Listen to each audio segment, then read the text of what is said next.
Good afternoon. Today is Monday, November the 7th, and the time right now in Singapore is almost 2:30 in the afternoon.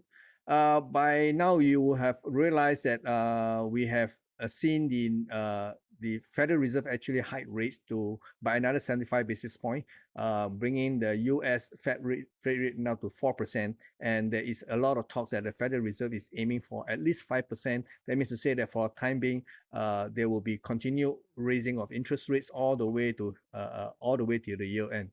So the market was expecting some kind of pivot by the Federal Reserve, but obviously that's not going to happen, because during the press conference in the aftermath of the FOMC meeting and after the rate hike, the Fed chairman has actually dosed any speculation that there was going to be a pivot. So for December, which is going to be the last FOMC meeting for this year, market is again getting ready for another massive rate hike. Okay.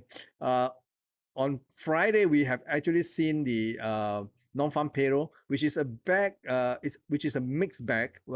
Although the unemployment rate has inched up by a little bit from 3.5 to 3.7, however, the number of new jobs created was more than what the market expected. So it was a bit of a mixed bag. So there's nothing much we can see from this particular data set. What the market did on Friday was the first rally, and then came back down, and then closed on a strong note. So as far as Dow Jones is concerned, we can say that the Dow Jones particularly has been doing very well over the last couple of weeks. This month itself, last week, of course, was the first week of November. The market actually registered a marginal new high above the October high, which in turn was actually closed above the September high. So if we look back at the Dow Jones price action, we know that at the end of September, the market was actually at the year's low for the Dow Jones. So by the end of October, the market has reversed and regained back all the losses seen in September, and then a little bit more, because October actually closed above the September high. And then November actually have a marginal high above the October high. That means the market has basically turned around. Okay, so if you look from this perspective, it means that the Dow Jones itself has a bullish bias right now, and it is quite logical, because I have been maintaining the fact that we can see this global capital flow moving into the States purely because the Federal Reserve has been hiking rates aggressively for the last 6 months, resulting in a lot of capital moving into the United States. Okay, and this money that have moved into the States has been, I speculate, for quite some time now, the money is parked in blue chips. Okay, it means Dow Jones. And Dow Jones, as we all know, is the bluest of blue equity index in the US equity market. So when we see the Dow Jones actually rises more than the other corresponding index, like the S&P 500 or the Nasdaq, that means something is different. The dynamics of this rally from the September low is a little bit different for the Dow Jones compared to the other index. Definitely, the market in the Dow Jones wants to go up, because all the money is parked in the Dow Jones itself. And if the war in Ukraine escalates, more capital is going to flow into the United States. Why? Because if you look back in World War II, this is exactly what happened. If there's war happening in one continent, people with the wealth want to protect their wealth. They will shift their wealth and all their capital into another safe haven, and that current safe haven is in America. So the money is moving into the States, helped by the fact that the US dollar is so strong. Okay, so added more reason why this capital inflow into the United States has found its way into the US equity market, in particularly the blue chips. Okay, now when you see that, and when you compare that to the S&P 500, now this is the S&P 500 4 hours time frame chart. You can see the market has unfold, okay, from the September low, from the October mid low to into a three-wave rally to 3,911. And this is followed by a very sharp drop on Friday, on Wednesday and Thursday, followed by a somewhat of a rebound on Friday itself. So you can see that this market has already fulfilled a three-wave rally. So because the structure in the Dow Jones suggests that there's going to be more gains going forward, it may actually result in the S&P 500 and the Nasdaq evolving into a more complex corrective rebound. Okay, so I do like to believe that because of the bullish bias in the Dow Jones, it may actually cause the other two index, especially the S&P 500 and the Nasdaq, to actually struggle higher. Okay, but the money is actually in Dow Jones. If you want to go long, I think it's quite an obvious choice. Blue chips, or if you're trading the index outright, then maybe the Dow Jones. Okay, so the money for doing this counter trend is in Dow Jones, not in the S&P 500, definitely not in the Nasdaq 100. Okay, so by and large, I think the market, if you take out the November high at 3,911, it may actually challenge the September high at 4,119. I have a target of 4,118. So basically, it falls within this bracket of prices here. Over the Nasdaq, we can see the Nasdaq rebound has been pretty weak. Yes, it has completed a simple three wave. It did not quite make it to my target. My target is 11,660. Okay, the market top out at 11,681. So now the market have a very, very sharp drop in the second half of last week, and now it is struggling to find a base for it to propel higher. So it may actually continue to struggle higher, but like I said, the momentum is not very obvious in the Nasdaq 100. If the market actually exhausts itself and want to come off, I think the choice is quite clear. I will be selling, or I would prefer to sell the Nasdaq. Okay, or you can do something very different. You can basically buy the Dow Jones, sell the Nasdaq. Okay, so this is what you call an inter-commodity spread. You can actually use it to not take an outright risk. Okay, so long as the Dow Jones continue to edge higher relative to the Nasdaq, I think this trade will work out. Okay, over in Asia this morning, we can see that in Asia, maybe I'll show you the weekly time frame first.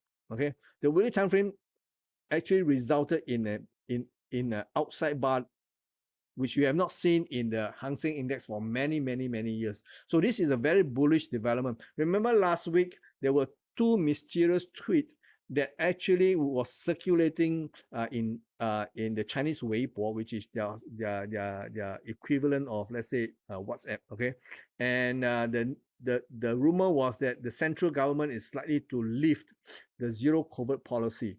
That causes the Hang Seng to spike up.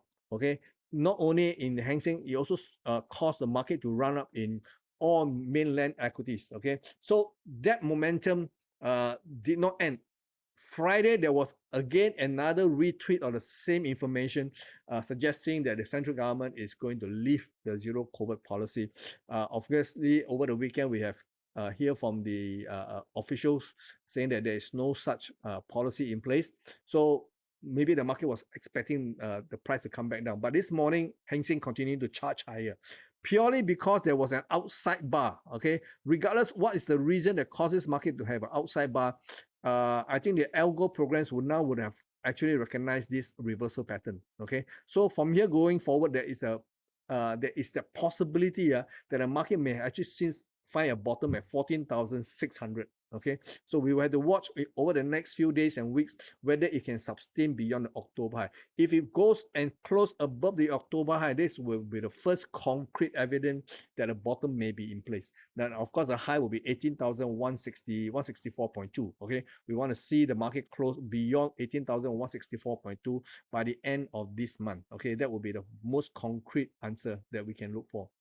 Over in the Shanghai Composite Index, you also see something very similar. On the weekly time frame, we also have a outside bar. Okay, this is what we call a bullish engulfing bar. Very powerful bar. But the extended rally is not as fierce as what we saw in the Hang Seng. Okay, so yes, the market is have a marginal high compared to Friday, but it is not as aggressive as what we have seen so far in Hong Kong. Okay, so we will have to see how this market actually plays out.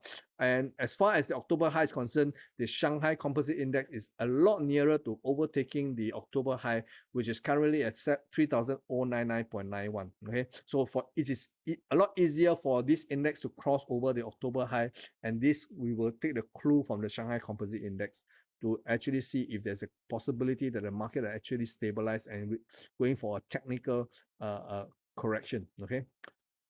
Now, when we look at the dollar versus the yen, dollar versus the yen has actually moved to a high of near 152. 152, of course, happened a couple of weeks ago. Okay, we can see 152 was where the market come nearest to actually achieving before it came under intervention by the Bank of Japan. And the market went up all the way to 145 before it rebound back to 149. Okay, 149. Near to 149, 148. See, this one. Yeah, 140. Let me see, 148.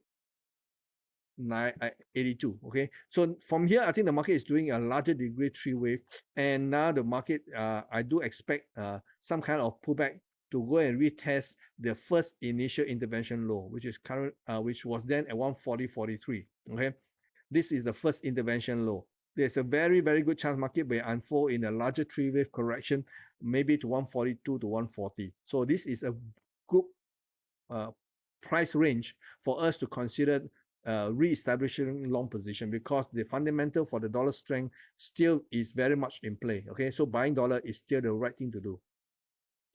Over the sterling versus the dollar, we can see because the dollar is doing a correction right now, it does give the other major currencies a chance to actually rally. And we can see quite clearly in the sterling. Sterling is unfolding. It is still unfolding in a larger degree three wave, which may actually target 120.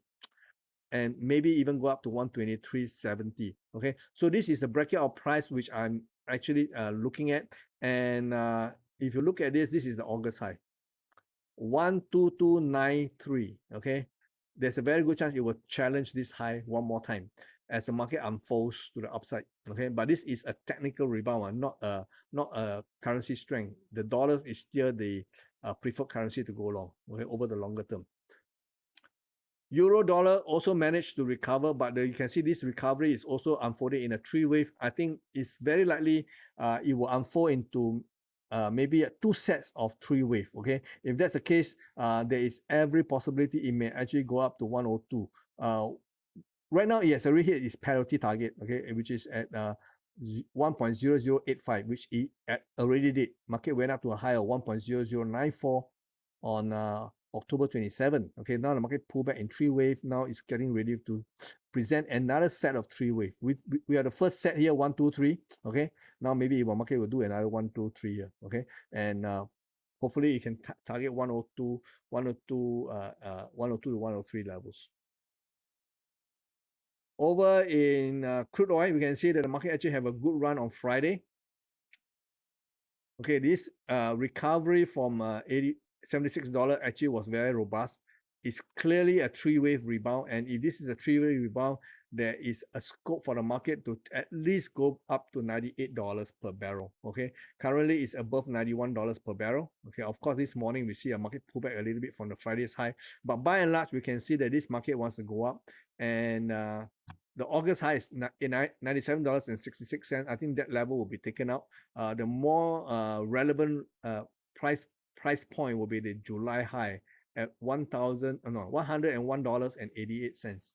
This is where I think the market is going to gun for. Over in precious metals, we can see that gold itself has a good run on Friday. Gold was at one stage teetering on going under, but market, you can see on this 4 hours time frame, there is a triple bottom here. Okay, so triple bottom is also a very bullish reversal pattern. Some people have been saying this could be inverse head and shoulder. Yes, it does have some kind of semblance to a reverse head and shoulder, but by and large you can see that the dollar, the strength in precious metal has been aided by the fact that the dollar is now doing a technical pullback. So when the dollar is too strong, precious metal price cannot go up. Okay, and now that the dollar is easing off, so it allow those asset class that has not been doing well because of dollar strength now have a chance to actually reverse the trend. So we can see it in the precious metal market in gold. Okay, so gold from around $1,615 has actually rebound back to above $1,681 on Friday. This morning we see a bit of a pullback, but by and large it does looks good for the market to go back and test this high here, which is the September high. September high is was at $1,735. Okay, maybe the market will go back to $1,735. Okay, this it will be the range in which it's trading. Still a bit of a room left, but the market for precious metal actually is centered on silver more than gold. Okay, you see the gold structure is so much more powerful. Gold at one stage went up to above $20 per ounce, and it does look like it may sustain and go higher. Okay, near term, I think the market has a chance to go up to $21.64 to $22.60. This bracket of prices, if it does, that means there is also a chance that it will also challenge the May high at $22.45. Okay, the background story for silver is this. Okay, we know over the last few months the physical market in London has been very, very tight, and most of the transaction on London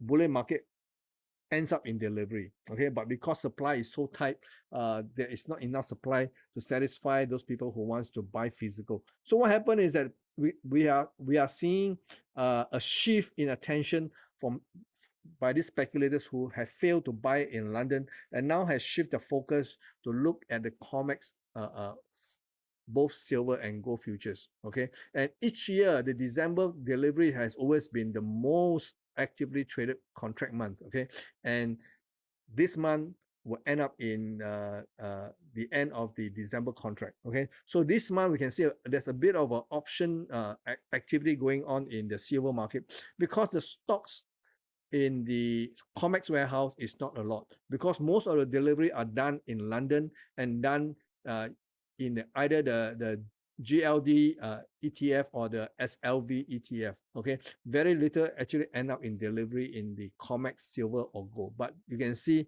the attention is shifting. I suspect a lot of people have been selling precious metal market. Now we can see speculators are coming in. I think they have the intention to hold this long position all the way until expiration and then demand delivery. And that could be a problem, because there is just not enough stock in the COMEX warehouses. So this is causing a short squeeze. I suspect a short squeeze is currently unfolding. And if this is the case, silver prices may go even higher, and that may also rub off on the gold prices and basically take the entire precious metal market space a lot higher than it is right now. Okay, so do watch out for this possible development of a short squeeze in silver market. Over in the crypto space, we can see that crypto prices has actually been very robust. It has been edging higher. We can see the Bitcoin from a low of 18,000 now is on Friday actually traded to a high of $21,500 thereabout. And yes, this trajectory does appears that to suggest that we are going to see higher prices going forward. Where is the next target price? I think very obvious. The market is going to gun for the September high, which is $22,877. Can it go there? I think there's a very, very high likelihood that it will do that. Okay.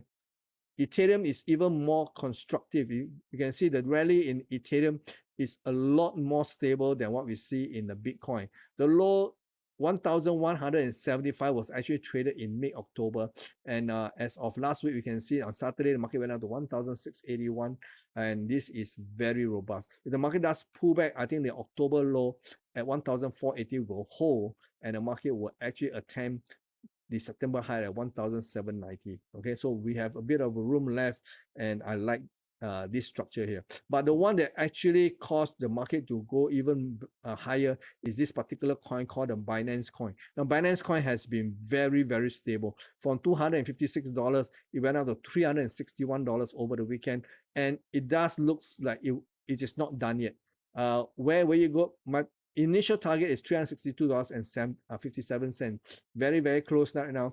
So maybe right now the market will go into a bit of a technical pullback. Okay, if it does, once it consolidates, I think it will challenge the May high at $414. Okay, beyond the May high, the September's has many, many levels in which you need to conquer. The ultimate one will be $460. So there is a lot of upside left in the Binance coin. Ripple is a bit of a letdown, because Ripple, the litigation case between the SEC and Ripple Lab has not come to any kind of official verdict. So the market is basically treading water. But you can see the trading range has actually been narrower and narrower and narrow. So this is not a coin you want to be in, because there is no major driver driving this coin here. Okay, do you dare to go and buy at this current level? What about selling? I think it's best to step aside and just watch. Okay, this is a meme coin. Okay, which is Dogecoin. We all know the Elon Musk favorite crypto coin is this particular coin here. So the fact that Elon Musk has successfully bought over Twitter, that caused this coin to have a bit of an interest. Okay, but this coin is a very, very weird coin. It's not so much of any fundamental. It's just a meme coin. Okay, so but structurally it does looks like it may have enough room to consolidate. After all, this morning it tested the October low at a 0.1113 and managed to hold, and this could be where it form a base to propel this coin higher, even beyond the November high of 0.1588. Okay, so top side, I think there is every possibility it may go up to 20 cents or even 21 cents. So do watch out for this particular coin. I myself have no interest in this coin because I feel that it's one of the weird altcoin that is in the market. Okay, so this is all I have for you today. Tomorrow, let's continue to watch out for the midterm election. That is tomorrow. Tomorrow midterm election, the result may not be out tomorrow. It may be out on Wednesday morning. So regardless of which party wins, I think nobody will be happy. And if we now, you remember last week, there's one very one headline grabbing news, which is the Speaker of the House, Nancy Pelosi. Her husband was at home, and he was attacked by an intruder, and the guy actually whacked him with a hammer. Appears that he managed to recover, but we can see that the polarization in the US politics is so bad now that if either party feels that the other party has been not being fair in tomorrow's election, the sentiment may actually spill out into the street. What we may actually see going forward, these supporters of whichever party may go out into the street and start to get violent. That will means the US may actually descend into civil disorder. So if that is the case, then of course it will spill over into the equity markets and all the other assets. So do watch out for the result of tomorrow's election. It could be game changing. Okay, guys, that's all I have for you for now. I'll see you guys tomorrow. Bye bye.